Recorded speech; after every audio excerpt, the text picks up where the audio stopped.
Portuguese faction mod is a work made by Mao Yao for Shogun 2, where it adds Portugal as a faction in the game. A feature that brings great joy to the many fans of Shogun 2 that wished for a long time for this to happen. On the campaign, Portugal replaces the Uesugi faction, although the Uesugi still exist since they were put back, replacing a minor faction in the game. However, while you have this mod activated, you can't play as the Uesugi. You're able to play this mod alongside almost every major overhaul mod for Shogun 2, unless if those mods are changing the starting position of the Uesugi clan, like for example the expanded Japan mod. Portugal starts in the Isle of Goto, where a new city is built there specifically for this faction to be, leaving them in a good starting position, away from hostile Japanese clans. Unfortunately, the faction seems not to be able to use their trade ships on the trade areas.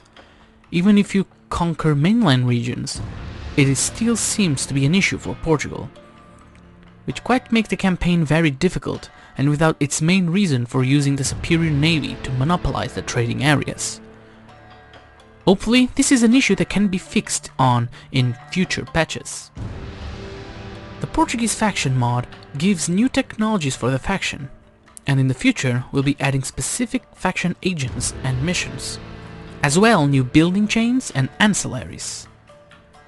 The AI disposition has not been modified to represent the historical situations of the era, so you will have every faction aiding on you, even the Otomo, that are the starting Japanese Christian faction in the game. Your only possible allies are those factions that on the course of the campaign will be converting to Christianism, and even then, it is not certain that they will be allying with you. However, your biggest weapon of expansion is your priests. With their abilities to incite Christian revolts in provinces and their stabilizing effects on conquered regions, you will be able to conquer Japan. The main focus point of this mod, however, is the Portuguese units that the faction possesses. Its goal is for a faction that has an heavier type of units, but more resilient and overall better than the Japanese rosters. But the cost is higher and lesser armies can be made, so making use of your mastery of the waves is pivotal for your success in the campaign.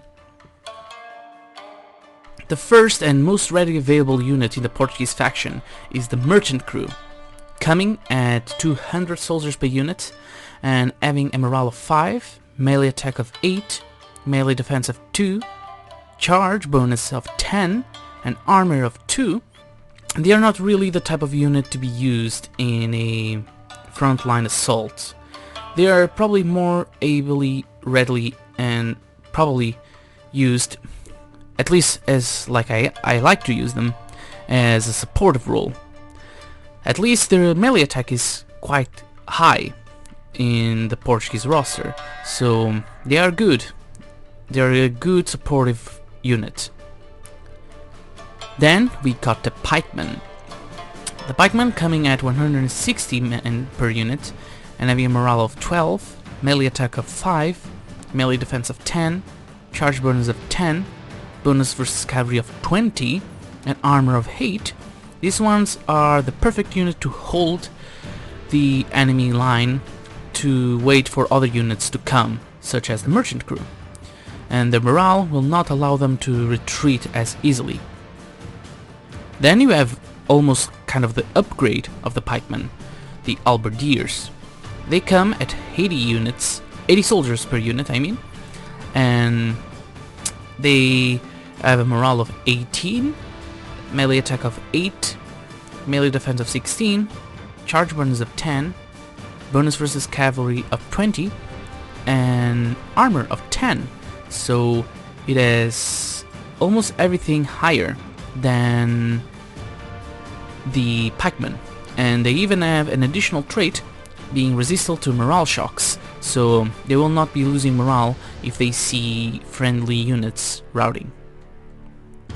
Then we have the Swordsman, being at 160 soldiers per unit and having a morale of 12, melee attack of 10, melee defense of 6, charge bonus of 15, and an armor of 8. These ones are the perfect unit to be used in syntony with the Pikemen. While the Pikemen will be holding the unit, the Swordsman, with its eye melee attack, will be able to attack the flanks and the rear of the enemy lines quickly in unison with the Pikemen. Then we have the upgrade, or the higher tier units of the Swordsman, the Rodilleros. These ones have a morale of 18, melee attack of 15, melee defense of 15, charge bonus of 15, and an armor of 10. So they are the upgrade, having everything higher than the Swordsman, and they also are supposed to be used in unison, and their counterparts of their syntony is with the Halberdiers, to be used on the flanks of those type of units to support them. Then we're having the Besteros, which is the crossbowmen, coming at 80 soldiers per unit. They have a morale of 6, melee attack of 6, melee defense of 3, charge bonus of 15, armor of 3, range of 120, reload skill of 25, accuracy of 15, and ammunition of 20. And they're also resistant to morale shocks. They are, of course, supposed to be used as crossbowmen are supposed to be used, in front or behind the lines, but never to be engaging in any type of melee, or else they will be quickly dispatched. With the merchant crew, at least they have a high melee attack, but these ones have a melee attack of 6, so they will not be able to do much in a melee. Although they have a high ammunition of 20 and a better range than other missile units, so their main purpose, honestly, is to be used as a ranged unit, as of course crossbowmen are. Then we have the so much famous arquebusiers. These ones, coming at 110 soldiers per unit, have a morale of 10, a melee attack of 6, melee defense of 3, charge bonus of 15, armor of 6, range of 100, reload skill of 30, accuracy of 60, and ammunition of 15, although they have even more traits like spear square formation, fire by rank, and they're also resistant to morale shocks. These ones are they are the upgrade of the Besteros, but what they have more is of course the firing power of the arquebusier, although what they do not have better than the Besteros is the ammunition and range, although their accuracy is perfect. So they are supposed to be used exactly like the Besteros, but the Besteros are able to fire on a arc, so the Besteros can fire behind the units, and the arquebusiers can't. So they are supposed to be a unit to be put on the front of the lines, and when in danger, retreat to the back of the line of the infantry. And then the most powerful of missile troops of infantry is the Musketeers, coming at a 100 soldiers per unit. They have a morale of 8, melee attack of 4, melee defense of 2, charge bonus of 6, armor of 2, range of 150, reload skill of 20, accuracy of 65, and ammunition of 50. So, as you can see here, this is the upgrade, as you could see, of the arquebusier. Although the arquebusier can actually hold better on a melee because they have a better defense and morale.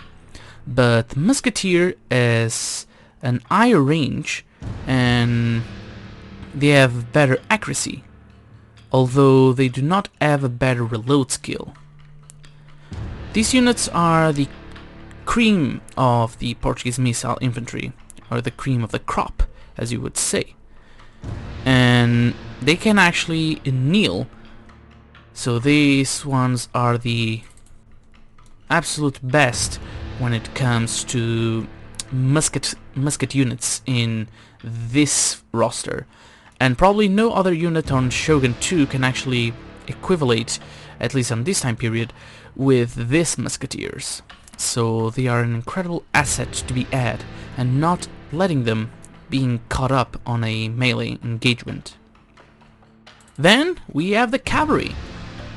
On the Cavalry here, of course, first we have the Captain Major, which is the general unit, coming at 40 soldiers per unit, and having a morale of 15, a melee attack of 14, melee defense of 6, charge bonus of 15, and an armor of 8. These ones are better to be used as a supportive role, like buffing the units, and on occasion charging on weaker units or on very dangerous situations for your armies. But never allow them to be a long time engaging, because they will be starting to fall. Although they are resistant to morale shocks and they have good stamina, they are not as good as Japanese generals. So they can fall in danger to dying quickly, although they're still pretty average good cavalry unit. Then we have the Demi Lancers. These ones are the equivalent of the Yari Ashigaru, the Yari... I forgot the name actually of the Japanese cavalry, but still, coming at 80 per unit, and having a morale of 12, morale attack of 4, melee attack I mean of 4, melee defense of 4, charge bonus of 20, bonus versus cavalry of 15, and an armor of 8. These ones are good to defending the flanks of the armies and attacking enemy cavalry units, but never to be used in the prolonged melee of lighter or even heavier type of units. Then we have the Pistoliers. These ones are very good missile cavalry, and they come also at 80 soldiers per unit, and they have a morale of 8, a melee attack of 8, melee defense of 4, charge bonus of 15, they don't have any bonus versus cavalry, they have armor of 4, range of 70, reload skill of 35, accuracy of 45, and ammunition of 15. They carry pistols, and so they are supposed to be used on flanking missions or rear missions of the enemy to disrupt their formations and take down their numbers before the main engagement comes on, because they are not supposed to be used on a melee capability or even charging capability, but of course as cavalry they can mop up routing units. Then we have the mounted arquebusiers. These ones could be said to be the upgrade of the Pistoliers, coming at 80 soldiers per unit and having a morale of 10, melee attack of 4, melee defense of 3, charge bonus of 15, armor of 4, range of 100, reload skill of 30, accuracy of 60, and ammunition of 15. So they are only better when it comes to their firing capabilities, because they're actually worse on melee, having worse melee attack and worse melee defense. So these ones are supposed to be used even on a larger distance than the Pistoliers, being it arquebuses, so they can fire on longer ranges. And last but not least, when it comes to the infantry, we have the Aventureiros. These ones are the nobility of the Portuguese armies, and they come at 80 soldiers per unit, the infantry at least, and they have a morale of 30, melee attack of 10, melee defense of 20, charge bonus of 15, bonus cavalry of 20, and armor of 12. So these are the most powerful infantry units that the Portuguese have, and they Not only they are resistant to morale shocks, but they have the unique feature of encouraging nearby units. So they can hold any type of ground against cavalry, missile and infantry, and you will not be seeing them retreating anytime soon. And then you have the encobertados. These ones are the cavalry equivalent of the nobility, and they come at 80 soldiers per unit, and they have a morale of 20, melee attack of 14, melee defense of 8, charge bonus of 20, and an armor of 8. So also with the cavalry, they're the best cavalry to be had, and Japanese armies will probably never see anything coming close to this strong cavalry type, and they also can encourage nearby units. And then we go to the artillery, coming first to the bombards, which is basically the Shogun II equivalent of the bombards, but with Portuguese crew on it. That you can see here. It has a range of 500, reload skill of 20, accuracy of 25, and ammunition of 10. And we have the Portuguese unit of the Cavalry. This one, it's a proper cannon and mobile one, to say the least, and they are much better than the bombard, with a range of 550, reload skill of 25, accuracy of 25, and ammunition of 10. So these ones are a little better, but what makes it good is that they're not stationary. They can move, while the bombards could not.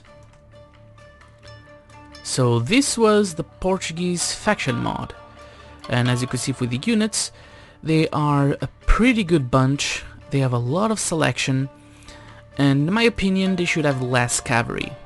I think they shouldn't have the mounted arquebusiers, nor should they have the pistoliers, because if the faction is supposed to be a faction that is very heavy but very slow, it doesn't make sense for them to have a lot of cavalry, because that makes them actually very versatile. But still, I found this mod to be incredible, being able to be used in any type of mods, not all of them of course, but in most of them, and showing a part of Shogun II that never has been showing the Portuguese influence in Japan.